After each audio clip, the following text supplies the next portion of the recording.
Scary story. The Shadow in the Frame. Chapter 1. The Tempting Email. My old Canon sat on the kitchen table like a friend I'd long betrayed. Scratched and worn, it hadn't filmed anything serious in over a year.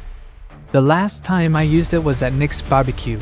We'd argued over how to grill a steak properly, and I'd captured his drunken rant about real Texas barbecue. Back then, I could still laugh. Now, staring at the lens, all I felt was emptiness. My name's Trevor Lindsay, I'm 34, and I'm a videographer on the brink of ruin. Oklahoma City's no Hollywood, but I used to get gigs, weddings, high school graduations, even a couple of music videos for local rappers chasing YouTube fame. That was my life. Until it all fell apart. A divorce drained my savings, debts piled up like weeds, and the jobs dried up. My rented apartment, with its damp stains on the ceiling and a fridge that hummed like it was plotting revenge, was a constant reminder of how far I'd fallen. Then the email came. I was sitting at my laptop, chewing on a stale piece of toast, when a new message popped up. No subject, no signature. Just text. Filmed the abandoned house on Route 66, 20 miles west of the city. Interior, exterior, every detail. One video, 10 minutes, $5,000. Leave the flash drive with the footage in the mailbox by the house. No questions.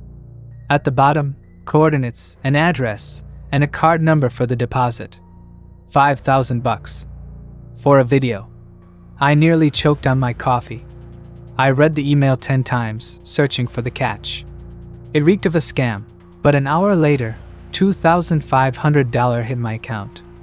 Real money. More than I'd seen in the past 6 months. I rubbed my temples, feeling a headache pulse behind my eyes. Something about this job felt wrong. Too easy, too generous. But the electric bill sat on the table next to a late rent notice. I didn't have a choice.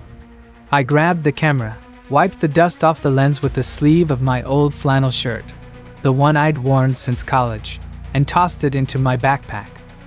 A spare battery, a tripod, and a pack of spearmint gum went in too. My crutch for when my nerves are shot. The drive to Route 66 dragged on. My 2008 Ford rattled, the radio spitting static and snippets of country songs. The sky was gray, like a wet concrete slab, and in the rearview mirror, I caught the bags under my eyes. "You look like a damn corpse, Trevor," I muttered, popping a piece of gum. The house was off the main road, down a dirt path, surrounded by dry grass and gnarled trees that looked cursed.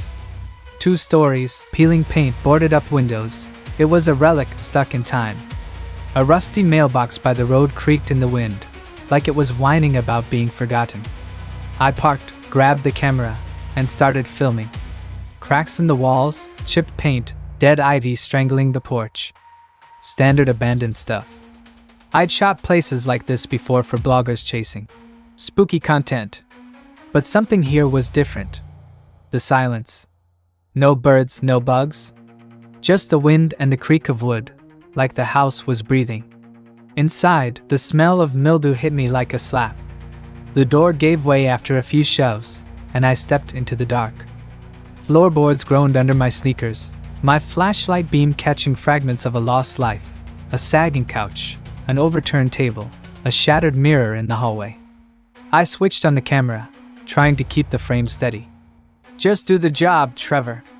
10 minutes and you're out," I told myself. Then I saw it. On the living room wall, amid the peeling paint, was a shadow. Not graffiti, not a drawing, a human silhouette carved into the plaster, like someone had burned it there. Head, shoulders, arms, every detail sharp. I zoomed in, my heart pounding in my throat. The shadow was too real. Like someone had been standing there when I walked in. I spun around, sweeping the flashlight. Nothing. Just dust in the air.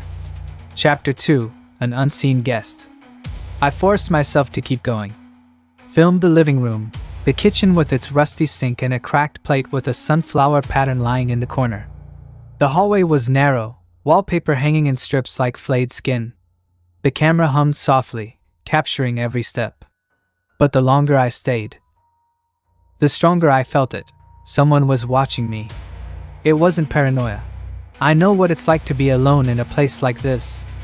The air here was heavy, sticky, like someone was breathing down my neck. Upstairs, I found a bedroom. The door creaked when I pushed it open, and the smell hit me, mold mixed with something faintly sweet, like old flowers. A bed with a rotted mattress, a dresser with drawers yanked out, an old TV with a bulging screen, straight out of the 80s. Scattered on the floor were faded photos. I picked one up, a family, a guy in a checkered shirt, a woman with a soft smile, a freckled kid about 10. They stood in front of this house, but in the picture, it looked alive. Bright paint, geraniums blooming on the porch. I slipped the photo into my jeans pocket, not sure why. Maybe I wanted to carry a piece of their story. The camera kept rolling. I aimed the lens at the TV, and that's when it happened, something I still can't explain. The screen flickered. Not powered on, just a flash, like it caught a reflection. But there was no light except my flashlight. I froze, sweat trickling down my back. The camera caught it. I saw the flicker in the viewfinder. And then, the shadow. The same one from the living room. It flashed across the frame for a split second, like someone had passed behind me. I whipped around, nearly dropping the camera. Nothing. Just the creak of floorboards downstairs, like the house was laughing at me. "Get it together, Trevor," I muttered, wiping my forehead with my sleeve. But my hands were shaking. I finished filming the bedroom, though every fiber in me screamed to run. The stairs groaned as I descended, holding the camera like a shield. Back in the living room, I stopped at the shadow on the wall.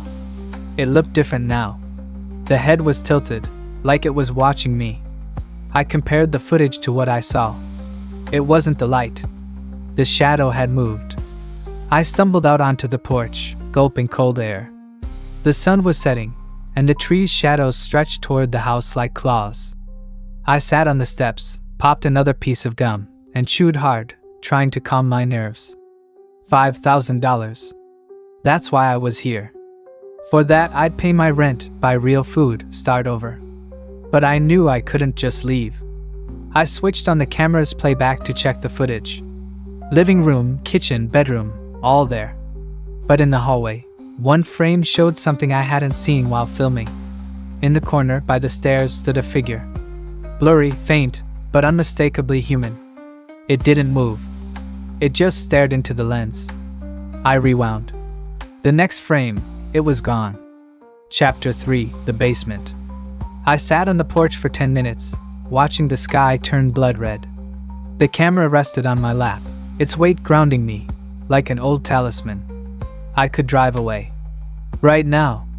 But the video wasn't done, and the flash drive had to stay in the mailbox. 10 minutes. A couple more rooms, edited, and I'm free. $5,000. I went back inside. The darkness had thickened, my flashlight catching only slivers of the walls. Every creak of the floorboards felt like a warning. I filmed the bathroom, cracked sink, rusted faucet, a dust-caked mirror. A pantry with empty shelves, where a plastic toy truck with a broken wheel lay in the corner. Another bedroom, with a 1997 calendar on the wall, one date circled, July 14th. I didn't let myself wonder what it meant. Then I found the basement. The door was tucked in a corner of the hallway, nearly invisible, with a rusty handle coated in cobwebs. I didn't want to go down there, but the job demanded every detail. I pulled the handle, and the door opened with a low groan. Cold air hit me, smelling of earth and something metallic. The stairs descended into blackness. I cranked the flashlight to full power and started down. The steps creaked, the camera trembling in my hands. The basement was empty, concrete walls, dirt floor, nothing else. But in the corner was a box. Old cardboard, stained with damp. Inside, a pile of VHS tapes. Some had handwritten labels. Living room, 1996. Kitchen, 1997. Tom's birthday, 1995. I picked one up, my heart hammering. Someone had been filming this house. Years ago. I aimed the camera at the box, and then the flashlight flickered. Once, twice, and I heard footsteps. Heavy, slow, right behind me. Not upstairs, not outside, in the basement. I spun around, sweeping the beam. Nothing. Just darkness, thick as tar. "Who's there?" My voice sounded pathetic, and I hated myself for it. Silence. Then, a whisper. Not words, just a sound, like someone exhaling in my ear. The camera was still recording, and I gripped it like it could save me. I bolted for the stairs, leaping over steps. In the living room, I tripped over a chair and nearly smashed the camera. When I got up, the shadow on the wall had changed.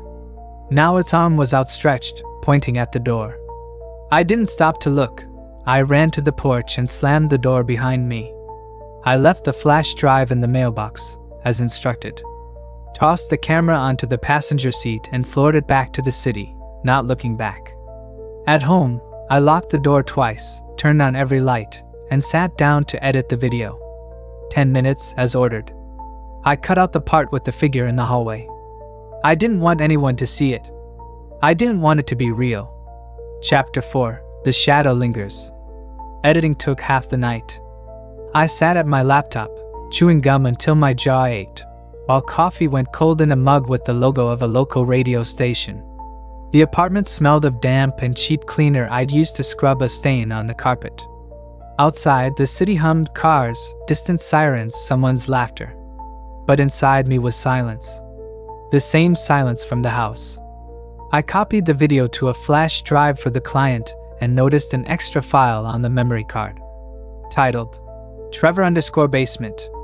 I hadn't recorded anything with that name. My fingers hovered over the keyboard. My heart pounded so loud I could hear it. I clicked delete without opening it. The screen flickered, and the file vanished. But I knew it wasn't over. The next day, the money came through. Another $2,500, as promised. I paid my rent, bought groceries, real food, not the canned junk I'd been living on. But the camera stayed in my backpack. I couldn't touch it. Couldn't bring myself to. Every time I closed my eyes, I saw that shadow. Its tilted head, its outstretched arm. And the whisper. The one from the basement. A week later, I caved. Pulled out the camera, plugged it into my laptop. I wanted to wipe everything from that house. But there was a new file on the memory card. Trevor_living room. I hadn't filmed the living room again. I hadn't been back to that house since that night. I opened the file, though every instinct screamed not to. The screen showed the living room. The same one, with peeling paint and the shadow on the wall. The camera moved slowly, like someone was holding it. But I'd been alone. The flashlight beam trembled, catching bits of furniture. Then the shadow on the wall stirred. Not from the light, it raised its head, turned toward me. Toward the lens. Its arms stretched out, and I saw fingers. Long, thin, not human. The video cut off. But the whisper started again. Not from the speakers, from the room. I spun around, cold seeping into my bones. Nothing. Just the shadow on my apartment wall. My shadow. But it was wrong. The head was tilted, the arm outstretched, pointing at me. I grabbed the camera and lunged for the door. The lock clicked, but the door wouldn't budge. I yanked the handle until my fingers burned. The whisper grew louder, now forming words I couldn't make out. The shadow on the wall swelled, filling the room like ink spreading across paper. I hurled the camera to the floor, and the screen flashed, showing the last thing it recorded. My face. My eyes wide with terror. But behind me, a figure. Blurry, faint, but with that same tilted head. It stood so close I should have felt it. Should have heard it. I don't know how I got out of the apartment. I remember running down the street, barefoot, in just a t-shirt, as streetlights flickered overhead. I dumped the camera in a dumpster behind a gas station, but I know it won't help. The shadow didn't leave. It follows me. I see it in shop window reflections, in the corner of my room when I turn off the light. It's waiting. And every time I close my eyes, I hear the whisper. Now it's calling my name.